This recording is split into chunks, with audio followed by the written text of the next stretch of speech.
Fala investidores, tudo bem com vocês? Sejam bem-vindos a mais um vídeo no canal. Hoje nós vamos conversar um pouquinho sobre o preço teto. É uma ferramenta que nós utilizamos para comprar bons ativos a bons preços em bons momentos, tá? Antes de nós irmos para a nossa planilha e também conversarmos um pouco, devo lembrar vocês que eu não sou analista, então nenhuma informação contida nesse vídeo é recomendação de compra ou de venda de algum ativo, tá? Com essas informações, nós vamos agora para o nosso cálculo de preço teto. Basicamente, pessoal, o que seria o preço teto? O preço teto seria uma ferramenta onde nós utilizamos para estipular qual é o preço que nós pagaríamos em determinado ativo, levando em consideração o indexador. Neste caso aqui, eu vou levar em consideração o título do Tesouro IPCA mais 32, que é o título do Tesouro mais curto. Sempre esses títulos vão ter uma rentabilidade maior. Por exemplo, aqui, ó, IPCA 2032, nós temos IPCA, que é o indexador, que é a inflação, mais 8,27% ao ano. Inclusive, estava 8,32% ao ano. Agora já caiu um pouquinho.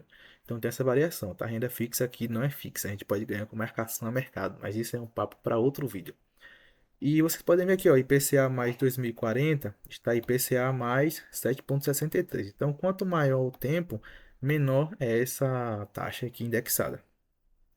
Inclusive, vamos ver aqui como é que está o pré-fixado, quanto é que o governo está pagando para a gente hoje. Aqui, ó, 14,24% ao ano de 2029. Então tá bem caro, bem alto, né? Mas vamos voltar para o nosso vídeo. Então, pegamos aqui a taxa de IPCA mais 8,27 e colocamos aqui no na nossa calculadora. Eu tenho aqui nesse post que o Banco Central fez, onde ele estipula que a inflação para 2026 vai terminar ali em 5,33. Quando se trata de renda fixa, eu gosto de inflar um pouquinho quando eu vou comparar em relação a ativos de renda variável, porque eu quero deixar os meus ativos de renda variável o mais possível espremido para a gente conseguir trazer uma maior rentabilidade. Então aqui eu arredondei para cima, tá? 5,50%. Quando nós descontamos os 15% de imposto de renda, nós vimos que o Tesouro IPCA está rendendo líquido 11,70%. E onde é que nós queremos chegar agora? Nós vamos falar agora do GARI 11, né? Vamos exemplo aqui o GARI 11, MXRF 11 e GGRC 11.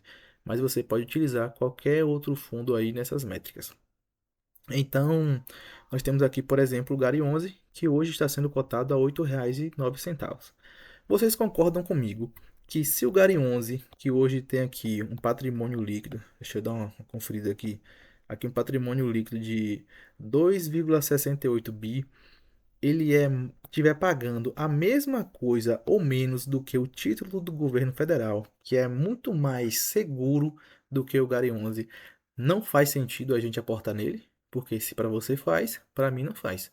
Eu não quero pegar o meu dinheiro e colocar em um ativo que seja mais arriscado e que renda menos do que um título de renda fixa do governo federal, que tem um risco soberano aqui no Brasil. Então, a gente tem que sempre estar procurando ativos que estão rendendo um pouco mais do que o título do governo. Então, vamos fazer os cálculos agora, né? Aqui nós preenchemos a planilha, colocamos a cotação que nós queremos do ativo, nesse caso eu coloquei GARI 11, e essa parte aqui nós já colocamos a fórmula no Google Finance para puxar automaticamente. Então, nós procuramos os dividendos que são pagos nos últimos 12 meses. Isso nós conseguimos achar aqui no site do Investidor 10, que inclusive atualizou. Perceba, né? Temos o resumo aqui, ele já puxa para a parte do fundo e os dividendos eles puxam cá para baixo. Aí nós vimos que nos últimos 12 meses o Gari 11 pagou R$ 1. Todos os outros vocês vão fazer esse mesmo processo. Então ele pagou R$ 1. Esse crescimento esperado é uma taxa que nós estipulamos. E por que eu estipulei 2%? Vocês vão ver que nos outros também eu coloquei 2%. Mesmo sabendo que o Keiger, deixa eu ver se aqui mostra, eu acho que não mostra o Keiger dos últimos 5 anos em fundos imobiliários. Não mostra, só mostra nas ações aqui. Mas basicamente, o dividendo do MX do Gari 11, ele subiu 19% nos últimos 5 anos. Então a gente podia fazer uma média disso aí. Só que como eu falei, eu gosto de pressionar mais os ativos de renda variável para poder rentabilizar mais a minha carteira. Então eu coloquei 2%. Sem falar que os aluguéis, eles são corrigidos pela inflação, um pouquinho a mais do que a inflação, na verdade. Então, o correto aqui seria colocar a inflação mais alguma coisa. Por exemplo, 6%. Vamos ver como é que ficaria. Com 6%, nós teríamos um preço projetivo aqui de R$ 9. Mas eu gosto de jogar contra o ativo, porque eu consigo ser um pouco mais pessimista. Se eu estiver errado, eu consigo ter uma margem menor de erro, mas se eu tiver certo, eu tenho uma margem muito maior. Então, eu coloquei aqui um crescimento esperado de 2%. Então, o dividendo pago aqui, né? Ele vai ser, o crescimento projetado vai ser o dividendo que já foi pago nos últimos 12 meses, mais a porcentagem. Então, vai ser aqui 1 e 2. Esse cálculo é automático. O Tesouro IPCA líquido, ele já busca aqui, que eu já coloquei. O dividend yield projetado vai ser de 12,61, se a gente comparar hoje com o valor de hoje, né? Então aqui está 12,24, a gente está ganhando um dinheirinho já em cima. E o preço projetado para que ele pague. Isso aqui é importante ressaltar para vocês.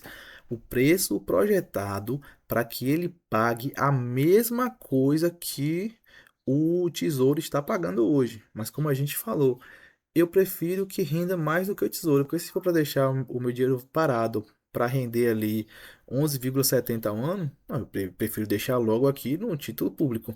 Ah, mas é que o dividend yield está de 12%. Sim, a gente está levando em consideração com a cotação atual, entendeu? Que é uma projeção utilizando os valores futuros e também os valores presentes. Então, o preço projetado para que ele pague a mesma coisa que o Tesouro é de R$ 8,71. Só que nós queremos uma margem de segurança. Neste caso aqui, eu estou exigindo 6% de margem para que o Gari 11 me pague mais do que o Tesouro IPCA. Estou exigindo aqui 6% e o preço teto final ficaria na casa de R$ 8,19. Hoje o fundo está sendo cotado aqui a R$ 8,09. Então nós temos uma margem de, pegamos o valor atual e dividimos pelo valor futuro aqui para a porcentagem. Na verdade eu fiz ao contrário, para dividir o valor futuro pelo atual, se não me engano. Qual o valor futuro dividido pelo valor atual. Isso mesmo. Então temos uma margem aqui de quase 1%. Aqui no exemplo a gente vê isso certinho. O mesmo processo vai ser feito aqui com o MXRF11. Peguei os dividendos que ele pagou nos últimos 12 meses, mesmo crescimento, cobrei aqui a taxa de 6% em cima e ele tem um preço teto final de 9,83. Com o GGRC, a mesma coisa. Peguei os dividendos pagos, botei que vai crescer 2%, exigi uma margem de 5%, porque eu considero um pouco mais seguro, mas se eu exigir uma margem também de 6%, nós ainda temos uma abertura para poder fazer a aquisição aí do GGRC. Então, colocando aqui nessa tabela, nós conseguimos ver que quem tem o maior lucro, a maior margem, perdão, hoje seria o GRC com 2,91% e o MXRF11 depois com 0,12%. Só que nos aportes aqui eu não aportaria no MXRF11. Por quê?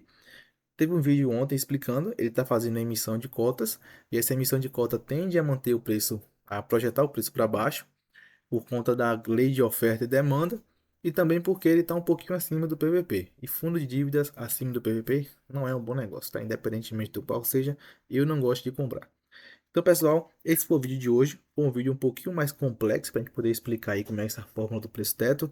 Vou tentar deixar essa planilha na descrição. Se você quiser utilizar, você pode vir aqui em arquivo, fazer uma cópia e utilizar essa planilha aqui pelo Google Docs, ou se você quer utilizar no Excel, você pode vir aqui em baixar e tem Microsoft Excel, você baixa por aqui. Lembrando que você vai fazer a edição aqui dessa parte que está em amarelo e você vai ser feliz aí e ter seus preços tetos. Então, esse foi o vídeo, espero que vocês tenham gostado e até a próxima.